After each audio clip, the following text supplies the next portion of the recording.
And welcome back to the show. I'm very excited about this guest today. I'm going to introduce in just a second, but we are in the middle of January, and it is cold outside. But we're going to warm you up with some great conversation today, some lively conversation. So stick with us. I'm your host, Mark Hairston. Our show is Mortgage Talk and More, and we're going to bring more to you. My guest today, I met about 25 years ago, so we've been friends a long time, and I've watched him grow from a young pup to not only an outstanding, extraordinary realtor, but an extraordinary man. He's taught me a lot. He's not officially a mentor of mine, but he inspires me constantly. And I thought he would be a great guest to have today. His name is Chad Goldwasser. He's the owner broker of Pure Gold Realty. Been in this market for years, and I want to have him 28. on here. 28. I said 25, but I knew it was a little bit longer. I just wasn't sure. 28 years. So baby. Tell us about you, Chad. Welcome to the show. Hi, Mark. Tell you about me. What do you want to know? Well, let's talk about primarily how you got in the business and how you sustained such a wonderful career in this real estate business with ups and downs. Yeah. How you not only sustained, but has accelerated and gone to very high levels of production and client satisfaction. Yeah, thanks. So got into the business when I was 23. I'd bought my first home when I was 22. And was that here? Yeah, in Austin, Texas. I paid $82,000 for it. That home is now worth about $1 million. Mm-hmm. It was still own it? I do not. Bummer. Yeah, real bummer. I think one of my wives got that in the divorce. That's for a different day. Yeah, we'll talk about how to survive that. Anyway, I was a bartender. I had no college degree. I was going to UT trying to finish a business degree. And I was looking for a way out of the restaurant business.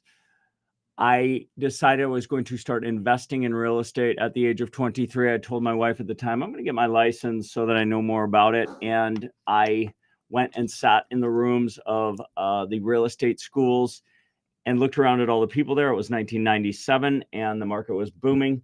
And I thought, you know what, if these people can sell real estate, there's a good chance I could too. Yeah. And I got my real estate license. I found a mentor very quickly named James Willoughby. Shout out to James. Shout out James. And he gave me a book, 30 Days to Success as a Buyer's Agent. In that book, it had between 10 to 30 tasks I had to complete every day for 30 days. Wow. And he said, every agent I've given this book to has not completed it, and none of them works for me anymore. And I said, gauntlet thrown. And I'm your man. Yeah, I started doing everything in those in that book. And it started out with mindset exercises and visualization and changing my thought process and my mindset of who I was and who I could become. And he happened to be the #1 agent in Austin at the time. And my first full year with him, I sold almost 70 homes. I was 24. I made almost $200,000 that year, and that changed my viewpoint of who I was. And I dedicated my life to this industry, and I never wanted to be good or great. I wanted to be legendary, the best there ever was. 9 years later, I was the #1 agent on the planet. And now, that's awesome. Yeah, it's awesome. I lost it all, so that wasn't great. But then I built it back up, and now I'm about to really expand and grow. And I feel fortunate. I was telling my mother the other day, like, how fortunate that being a 23-year-old kid, God instilled in me a mission, a passion, a drive, and a work ethic. And I found a business where really there are no limits. So I'm super thankful for that. Well, a lot of successful people, you just mentioned this, have failed and come back. And that's really the testament of a true leader, somebody who can maybe not lose at all, but definitely go down and then rise back up to even higher heights. And that's what I've seen you do, maybe more than once, actually. So I really admire that. So but let's talk about more logistics, not logistics, but the local market scene right now, January of 2024. Where are we in your perspective as far as inventory, opportunities, what sellers should be looking for, et cetera, et cetera? Yeah. Okay. So inventory. Last week, we had 9,465 homes on the market in Austin, Texas, in the MLS. That includes Round Rock. That includes the entire MLS. And in the country, if you look at our overall inventory and where it was 2.5, 3 years ago, At this time, we had almost 1,500 homes on the market in Austin. So 6 times. 1,500. Yeah. 9,400 now. Yeah. 3 months ago, almost 14,000. Why that shift? Why the shift from 14 to 9? Is it seasonal? Yes. Okay. Yeah. So, interesting thing about the real estate market is a lot of agents will take a listing and they'll take it for whatever the time frame, 6 months, a year, 3 months, whatever. A lot of the homes are listed through January 31st. Okay. So not January, December 31st. So a lot of those homes that were on the market, the listing expired and then they came off the market and now they're starting to put them back on either with a different agent or they're waiting until the spring market or whatever. Right. So inventory compared to 3 years ago is way up, right? And 14,000 homes is a lot of homes on the market. So, but interest rates, as you know, being in the mortgage business, which by the way, you're one of the best mortgage people I ever worked with. Super things that I try to be responsive, knowledgeable, and always working to help other people out. So appreciate that. Congrats on being great. But the real estate market, interest rates have now come down, inventories come down, and you're going to see a lot of those homes come back and the inventory will go up, but there's going to be a lot more demand right now because people are getting used to the fact that we're not going back to 2.5% interest rate. No, sir. Ever. No, sir. I mean, if we do, great, but just put that out of your mind. Right. And when I first got started, 5-6% interest rates was incredible. Oh, yeah. And if you look back to the late 70s and 80s, interest rates were 18 to 20%. Oh, yeah. So Austin, Texas, and real estate anywhere on the planet is a good investment. I agree. In my opinion. I agree. So I couldn't agree more. And I've said that many times on the show. As a matter of fact, I got in the mortgage business in 85 when rates were 13.5%. And then I've bought properties since about 1990. I've never been hurt in real estate in Austin, Texas. Yeah. Because it may be seasonally in a little slump, but it'll always go back up. Yeah. Simply because of the demand for people who want to live here and jobs and all that good stuff. So having said that, I know you work with both buyers and sellers. Yeah. But let's talk about listing property right now. Somebody says, hey, the holidays are over and I'm thinking about maybe moving up or moving somewhere. Yeah. They want to sell their property. Give us some highlights of what they need to know from you. Yeah. You're an expert at that. Well, I'll give you 3 things that any seller should look for. Number 1, the agent you choose matters. People think real estate agents are all the same. No. Get that out of your mind. The agent you choose is imperative. And the consumer out there thinks, oh, I'm going to list with blank company because they'll give me a 2% discount. Or I'm going to list with this agent because she's brand new. She's a friend of the plant. Yeah, she's my cousin or whatever. I always tell people this. If you were getting brain surgery, would you hire the guy that was discounting his fee? Come on in. Yeah. Or would you hire the doctor that, does 1 or 2 brain surgeries a year? Or would you hire the guy with 28 years of high-level real estate negotiating experience? That's right. That does hundreds of brain surgeries a year? Right. We're not talking about brain surgery, but the crazy. But we're still talking about a lot of money. Oh God, the people that truly understand what they're doing would never put their biggest asset in the hands of someone that has no clue what they're doing or little experience or no. So number 1, hire a great agent. Number 2, get your home in the absolute best condition that you could ever get it in. Get on your hands and knees and scrub the baseboards with a toothbrush. This is what I always tell people. And number 3 is have an agent that understands the market extremely well and can help you price it correctly. So hire a great agent, clean that sucker up and get it staged and make it beautiful. And number 3, price it correctly. And what I mean by that is if the market is telling you 1.5, a lot of people will say, oh, let's just try 1.6 and see what happens. Don't do that. Try 1.475 and then allow your agent to drive traffic. Yeah. And then utilize their skills to push the price up. Yeah.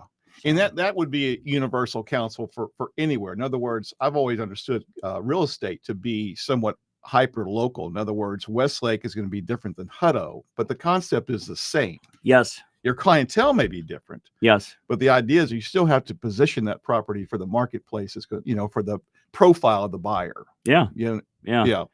So I heard the other day, I'm not sure of the exact stat, but it was something like 30% of the listings now are vacant. Have you heard anything quite like that? Yeah. And so talk a little bit about staging property. You talk about cleaning it up, but making it appealing to somebody. Tell me how that works in your business model. Yeah. Well, I have a proven, repeatable process designed to get people the best price for their home. It's switched and changed up over the years, but I've been using it for 25 years. It works. And part of that is staging the home. So homes on average that are staged will sell at approximately 5% more than a home that is not staged. And they will sell in about a third of the time. Okay. So here's the thing. People lack vision, right? It's why builders sell more of the model home than any other in a neighborhood, because people lack vision. So they can't see what something would look like. They can't see how their furniture would fit. So we want to give them the experience of what it's going to be like when they put their furniture in that home and live in that home. Yeah. So my job, help the client understand you may spend $4,000 to $10,000 to get your home ready, but it's worth it. And then being able to show them and walk them through why.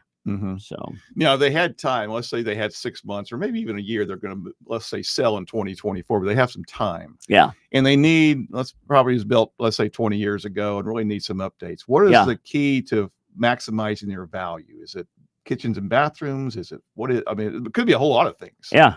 I mean, it depends on the house. It depends on where it's at. It depends on the pricing. I'll just go back to call me before you do anything, before you start switching out kitchen faucets or lighting fixtures or any of that. Call someone that knows and have them come in, unless you're in the business, because you might go in and put in some gorgeous emerald green carpet that you think, and it's not going to increase the value. Right. They decrease it. Yeah. And look for areas where you can improve. I always tell my clients, let's look for the areas where we can improve the property without spending money. Yeah. Like, what can you do yourself to increase the value of this property? And there are curb appeal, key. Maybe some landscaping. Yeah. I always tell sellers, we're fighting for buyers on 3 fronts. Number one, on the internet. Got to look good there, because that's where everyone goes to look at your property. Right. So great pictures, great film, great, number 2 front is when they get to the front of your home. So number 1 is on the internet. Number 2 is from the curb, right? So when they drive up, are they like, holy crud, these people love this. Oh my God.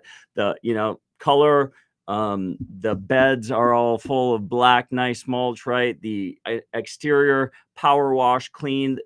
One little thing, power washing the driveway, the sidewalks, things like that. I mean, key. And then the 3rd front we're fighting for them is when your son still in the power washing business? He is. Okay. Aiden Goldwasser, Pure Gold Power Washing, baby. Aiden, if you're out there, we love you. Come on, baby. Entrepreneur.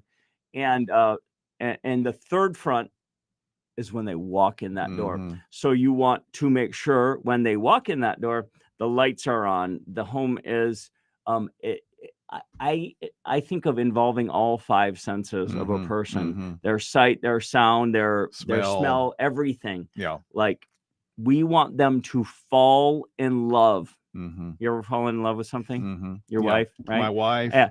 Or like a motorcycle or a mountain bike. Like, I remember one time. Grateful Dead. Or the Grateful Dead. Yeah, I spent a lot of money on them. But you want people to fall in love, because then they get emotionally involved, and then the price doesn't matter. So internet, 3 fronts, internet, curb appeal, and then first 5 seconds they walk in the door. Yeah. Yeah.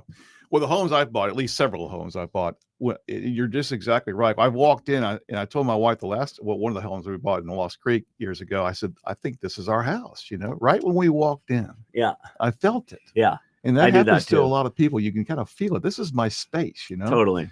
And we still own that property. But But let's talk a little more about lifestyle. Like we talked about before the show, and I've always, if you will, admired your passion for live music and entertainment and understanding the Austin music scene for sure. Yeah. And you're living downtown now. Yeah. You know, and like I said, I'm living out at Lakeway, which you called boring. I didn't say boring. Okay, I said boring. Okay. But I said you were boring. Yeah, that's right. Lakeway. You said I was boring, which is probably true too. What? How do you interview people about? We're on the radio. Okay. How do you interview people about, kind of where to live? Because you lived in Circle C for a long time, which is, raising your kids. Yeah. And I guess you're kind of an empty nest. Your kids are grown or out of the house, so things change. People's lifestyle changes. So how do you, I don't know, interview people around that? So how do I interview to people? make sure especially people new to Austin who may not know downtown versus, certainly Lakeway. Okay, so your question is, how would I interview or ask someone where they want to live in town and figure out how to guide them and help them? That's right. Yeah. That's my question. So I have a very thorough, this is what I do, a very thorough buyer interview that I go through with people before I ever meet with them over the phone to start to understand, what's important to you about a home? What price range are you looking to buy in? What areas of town are you interested in? What do you like to do? All the different things that allow me to steer them and guide them to the best area that fits their lifestyle, right? Like, Lakeway versus downtown, totally different type of thing. Way different. Yeah, way different.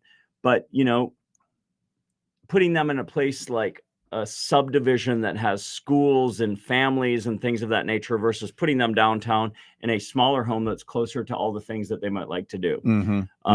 Restaurants, entertainment. So one of the most important conversations I ever have with a buyer or seller is before I ever meet them, having a systematic way that I can ask them questions that help lead me to lead them to the right area of town.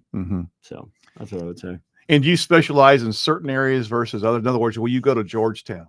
Yes. Okay. I will go anywhere. I can help someone in China buy a home. Okay. We'll leave it at that. Yeah. So let's see. What else can we chat about? What's important? Where do you see now, getting back to interest rates as an example, I've been reading a lot of articles around that some of these experts are suggesting that interest rates are going to crash back in the 3s or 4s this year before the election. And I don't really believe that to be true. Yeah. I think they're going to float in slowly, gradually this summer into around 5.5%. All right. Okay. And I think that's going to put tremendous or create a more robust and buy now. That would be an idea. Buy now. In rates, like I just locked a fixed rate 30-year yesterday at 5 7/8. Yeah, but continue with you. Well, the question is, I think what your question was is when should people buy or should they wait? And it's always a tough question to answer. Yeah. My guess is that I've always suggested to buy real estate, but there's timing is important too. Yes. Okay, because I bought a house in 2010, which was better timing than the property I bought in 2023. Yeah. Or 22, I should say. Yeah. So, but I'm not worried about it because I think that the market will shift and things will kind of go back to normal. But I think that as rates improve, what do you think is going to happen? We're going to see more multiple contracts coming around like we did. We will. The biggest challenge with real estate sometimes is that the people that are selling it are not educating their clients enough, meaning the agents. We don't know how to speak to a buyer when they say, I'm going to wait. I'm going to wait. Well, why should they not wait? Right. Right. If you waited in 2010 to buy your home till 2023, right? That home is worth, and would it help them to wait from now till the summer when interest rates may or may not be at 3 or 4%? My recommendation to any buyer is buy now. And I don't say that because I just want them to buy from me. I know what's going on in the market right now. I know what's about to happen, which is our inventory will grow. Mm-hmm.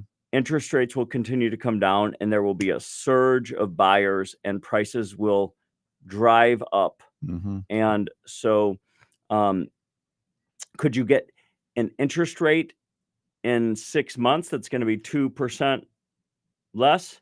Maybe, but you can also refinance at a certain point. That's right. And when the interest rates drop 2%, your price is going to increase probably 10 or 20%. That's right. That's so, right.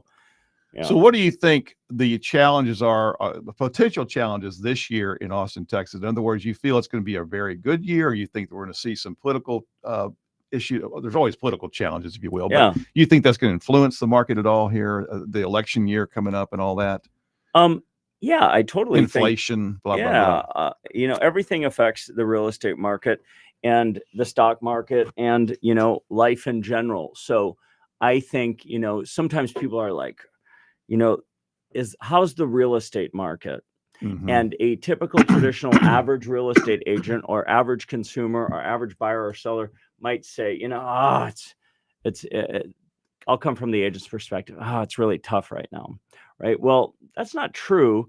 I look at the real estate market like I look at the stock market. Some days it's up 100 points. Mm-hmm. Some days it's up 50 points. Mm-hmm. Some days it's down 100 points. Some days it's down 50 points. Right. It moves. And because I'm in it so much, and because I constantly study and learn and look at the numbers like every single day, how many homes are on the market, what's gone pending, Mm-hmm. what is sold, I feel the ups and downs continually. Mm-hmm. So everything will affect the market, the upcoming election, the interest rates, the, inventory levels, everything, jobs, employment. I'll go back to what I do myself with anything is if you're thinking about buying or selling real estate this year, find an agent that's really kick-ass. Yeah. And speaking of kick-ass, tell us people how to get a hold of you. They want to contact you directly from this show. Yeah. Phone number on Instagram at chad.goldwasser. That's GOLDWASSER. Also 512-750-8333 is my personal cell phone number, and you can call me anytime. Awesome. I answer my phone. So those are two great ways to follow me and find me. Good. Yeah. And one thing I've noticed over the years is that, and I've been doing this again this is my 39th year, matter of fact. Wow. April the 1st, I was going to say 1885. It's 19. You look great. It's 1985.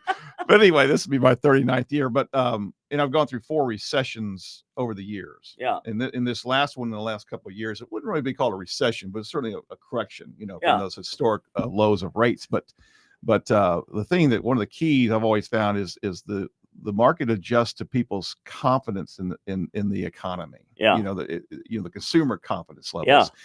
And especially around their 401k. Their 401k is pretty healthy. Yeah. Then they're more likely to do something because they feel good. Yeah. And right now with the market up, I think people are anxious to get out there and start buying. We're starting to see a lot more influx of either relocation buyers. Oh yeah. Or first-time buyers. Yeah. A lot of first-time buyers. I had an open house. I'm still 100% in the market. I had an open house this week, and I had probably 12 or 13 groups through, which 3 months ago, and it was cold, Yeah. Baby, it's cold outside. Baby, it's cold outside. And middle of December, I had an open house. I had nobody through, Yeah. So that has to do with the timing, but also with what you're seeing in people's idea about what's happening. So yeah. Where was that property? That was in a neighborhood called Circle C Ranch, which I live in and work in a lot. So yeah, it was a $950,000 home. Mm-hmm. And which would have sold immediately in another market, but has been sitting on the market a little bit, which is an incredible opportunity for buyers. Yeah. Sellers are willing to be more negotiable if their home's been sitting on the market a while. Now, during COVID, we saw a lot of work from home. Obviously, because people couldn't go to an office. Yeah. And so people were moving around a lot. There was Yeah. a lot of activity around that. You still see that as part of people's work profile, that they can still work from home, or do you think that people are having to go back in the office, or do you know? Oh, no, I completely know. Yeah, no, more people are working from home. Okay. Still. Less and less companies are finding it necessary to have offices where people can come together, as long as their employees are willing to do what they need to be doing, Yeah. So, yeah. Yeah. Reason I ask, because the traffic is obviously still one of the big problems or cons of Austin, Texas. Yeah. And so if you can, it's as important that you have to go downtown or go to the office, Yeah. which really helps people's buying decisions. Yeah. For sure. Even though I live in Lakeway, I still go into my office in Clarksville, West Lynn. Yeah. It's not, it's 30 minutes, which isn't too bad. But think about California. Yeah. And we're starting to see a lot of people obviously move from there. Okay, we've only got a minute or so left. Leave us with some nuggets. What are some takeaways people can get about if they're looking to buy or sell or invest in property too? We haven't talked about investment property opportunities, Yeah. And I think there's still a lot. I'm starting to get calls a lot from investors too right now. Yeah. Here is some advice. Number one, call me or call a great agent. Find a great agent. Like more than anything, I can tell you that will be the key to your success. Number two, get pre-approved. Figure out what you can buy. Call what your Mark, budget is. Call Mark. Understand what you can afford if you're investing. Understand how much am I going to need to put down? What is my payment going to be? Understand what your investing strategy is. Am I looking to buy and hold, which I think is the best way to invest for a lot of people. And then long-term versus short-term, Airbnb versus long-term rentals. Totally. Too. Yeah. And then study and learn the market. My clients that come to me, they know that I am constantly looking at the market, so they can trust what I share with them. So study and learn the market. All right. Well, I knew it'd go fast today with all this conversation with Chad Goldwasser, and I really appreciate you being on the show today. I think people could take away some nuggets about their decisions, because for the most part, buying real estate is the most important asset they're going to have, or the largest asset. So again, hire a good one and hire Chad Goldwasser. Thanks, buddy. Thank you.